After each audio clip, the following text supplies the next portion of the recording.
A brand new campervan can cost anything from £40,000 to north of £500,000. We're going to be breaking down the top 10 most surprising costs involved in a luxury campervan conversion.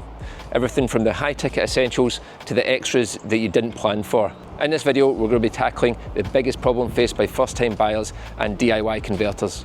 We're going to walk you through the top 10 expenses we see catching people out on a daily basis. So whether you've already started your build or if you're just planning for the future, you'll know exactly what to budget for. Yes, we know that you can build things cheaper, you can use cheaper parts and you can do it all yourself. But what we're talking about here is budgeting for a high-end luxury vehicle that's going to stand the test of time and is actually going to make traveling on the road easier.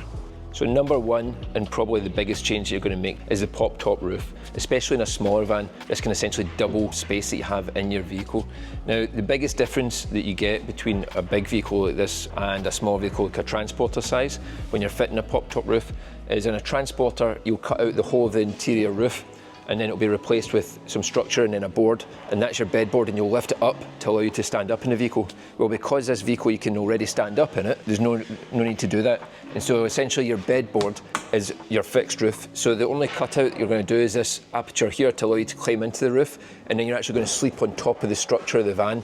Whereas in a transporter, you're sleeping on top of a wooden board that gets fitted as part of the kit. There's lots of different companies that make pop-top roofs for campers.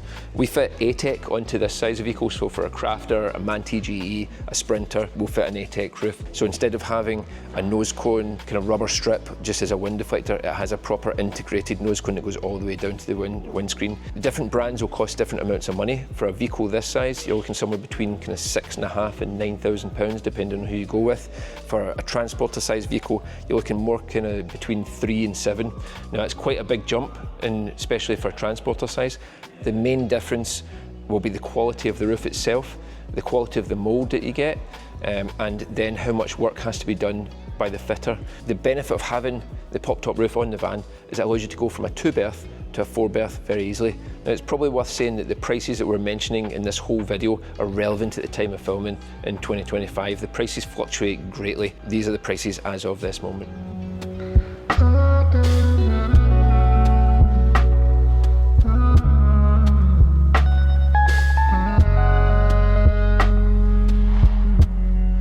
So coming in at number 2, we've got weight management. It's always a big consideration in the vans that we build. We spend many hours in the design process going through weight management, trying to cut as much as we can, kilo by kilo, off the vans. Now, what we see all the time is people doing their own builds, and they look lovely, they're really nice, and we just want to ask them, how much does it weigh? Because they're not using camper spec lightweight plywoods, they're using household appliances. Everything's really chunky and really heavy. They've got big solid wood worktops. You're thinking, how can they do that under the 3.5 ton mark? Because nobody's having these vans up plated. And the answer is they're just not.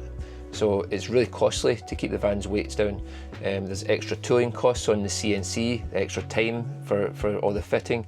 And the other thing you need to take into consideration with these things as well is if you go and look at a cheap conversion, if you go to a factory built motorhome conversion where they're really clamping down on the costs and the materials, everything is very cheaply built and everything rattles and moves while you're driving. That's why it's really noisy when you're in these vehicles, because nothing's secured down properly. They're not taking the time, then they're not using the materials properly, they're not anchoring all the furniture down properly. Kitchen units are held on with minimal amount of screws and plates, and at the end of the day, when you're driving down the road, you don't want to be hearing that bouncing around behind you on the road.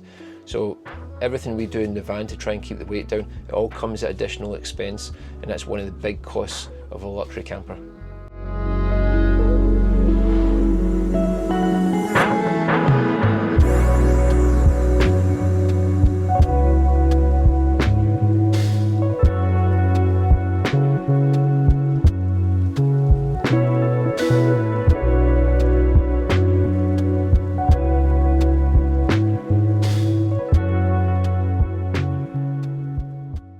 Number 3, and one of the costs that always surprised me when it came to these bigger vans, is the electrics. Now the electrics can be a bit of a minefield if you don't know what you're doing.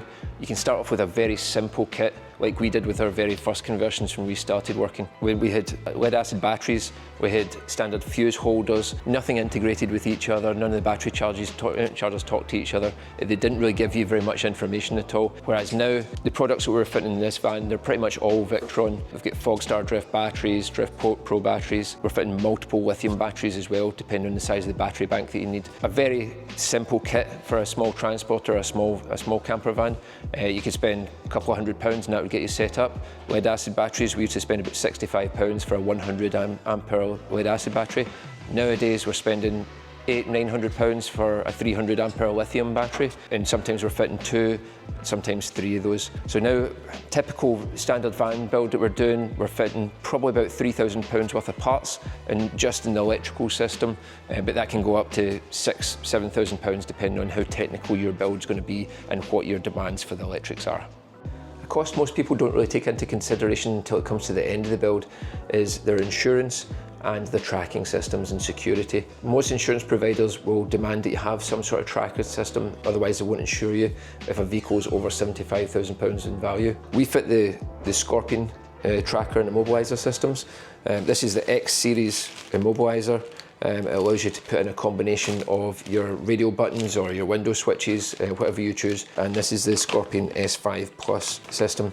It's a really good tracking system that comes with key fobs. It just makes it very difficult for people to steal what you've spent a lot of time and a lot of money on. Another thing to think about as well is the overall cost of these. Not only do you have the installation cost, it's around about £500 to install, but you've also got a subscription fee that comes with that. It costs you about £200 a year. On top of that, if you want to go for extra security, wheel clamps and steering clamps, they're all extra expense obviously, but if you've got a wheel clamp, you've got larger wheels on these vehicles, so they can be upwards of £400. It's not massive amounts of money, but when you take in the whole build, but at the end of a build, they all add up, and it's worth considering when you're planning out your budget.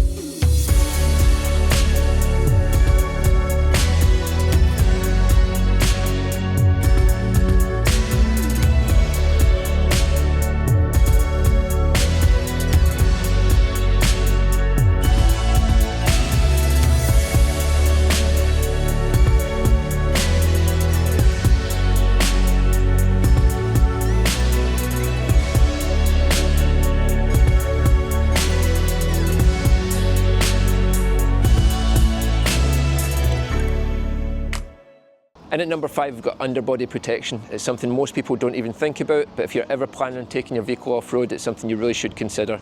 Our average customer spends between £500 and £1,000 on this. I'd say at bare minimum you want to have an engine sump guard. You want to be protecting your engine if you're ever going off-road. You don't want a rock to hit it and cause countless damage, which could cost you a lot of money. Most of them come in steel or aluminium. We only felt the aluminium down to the weight. It's a 5mm aluminium plate, sits right underneath your engine. The fitting cost isn't large because it's very fast to fit, but it could save you a lot of money in the long run. At number 6, we've got staying connected while you're on the road, so Wi-Fi systems. In here we have the MaxView Roam 5G kit. This comes in about £700. It then has a subscription model with it that you'll need to pay. A lot of our customers, when they're on the road, if they need to have good Wi-Fi, sometimes they struggle to choose between 5G or whether they want Starlink, and a lot of them will go for both. With Starlink, if you're parked in the city and you're too close to the buildings, you're not going to get any coverage, or likewise if you're out in the woods surrounded by trees, you're going to struggle to see those satellites, in which case the 5G system will come in. Whereas there's a lot of places that you'll have black spots in the country where your 5G won't serve you. So if you need to stay connected at all times for business, for work reasons, then we'd always advise the customers to have both. So for a Starlink system, you're looking at about £400 for the Starlink Roam. You've then got about another £100 for the bracket, and then you've got the setup costs. And then after that, again, you've got the ongoing subscription model. That's round about, I believe, £50 to £100 at this time, depending on the package that you go for. At number 7, we've got suspension and levelling. Now, on these camper vans, you can have fixed suspension, you can have lift kits, you can have coilover kits, and they'll cost you a few £1,000s. But if you want true luxury, you're really going to go for something like air suspension or hydraulic levelling system. Now, this can be a huge expense, so you're talking somewhere between £6,000 and £12,000, depending on the van that you've got. You're more towards £6,500 for a transporter size, and you're just under £12,000 for a Crafter 4C which is a 4-corner airbag suspension kit. What it does give you is not only a more comfortable drive and a comfortable ride, but it also gives you auto leveling, which is one of the big kind of bugbears that campers have. You arrive at the campsite and it's late and everybody's tired and you just want to get out and get everything set up, but then your pitch isn't nice and level. So you either put up with sleeping on a wonky bed, which is going to ruin your night's sleep, or you're going to spend some time trying to chock the wheels. The chocks take up a big amount of storage room in the van when you're travelling, and then you have to get them all right and try and balance it all out. It just takes a while, it's a bit cumbersome. Or with the air suspension, you can just press a button and the van finds its own levelling system. They also offer a hydraulic system, so you have hydraulic jacks underneath the van and they'll come down and lift the van up and find its own level as well. They're a bit cheaper, they're running between £6,000 and £7,000 at this time. We fit the VB air suspension system. There are other companies out there. The reason we fit that is because VB make it OEM kits, which MAN and Mercedes Sprinter fit to their vans themselves, and if it's good enough for them, then it's good enough for us, and it's good enough for a luxury build. So at number 8, you've got air conditioning. It's one that people often can't decide whether they're going to need or not, whether just moving the air around with a fan will suffice or whether they actually need to have cold air blowing into the van. It all depends at the end of the day on where you're going to holiday. Are you doing the North Coast 500, in which case you probably don't need air conditioning very often, or are you travelling mostly into Europe? If you're going down to Spain in the summer months, then air conditioning is probably going to be a must, because at the end of the day, it doesn't matter how luxury the build is, you're sleeping inside a tin can in the heat. So air conditioning can be the kind of make or break of a really good holiday. That's going to cost you somewhere between £2,000 and £4,500, depending on the model that you go for. The difference in the higher end models is that they're going to run quieter and they're going to take up less juice. Now, it's something that a lot of our customers go for. I would say it probably is part of most high end builds, unless you are an overlander who mostly holidays doing cold walking, ice climbing, as a lot of our customers do, rather than sunning yourself on the beach. So it's a preference thing, but it's often something that takes people's breath away when they hear that price tag.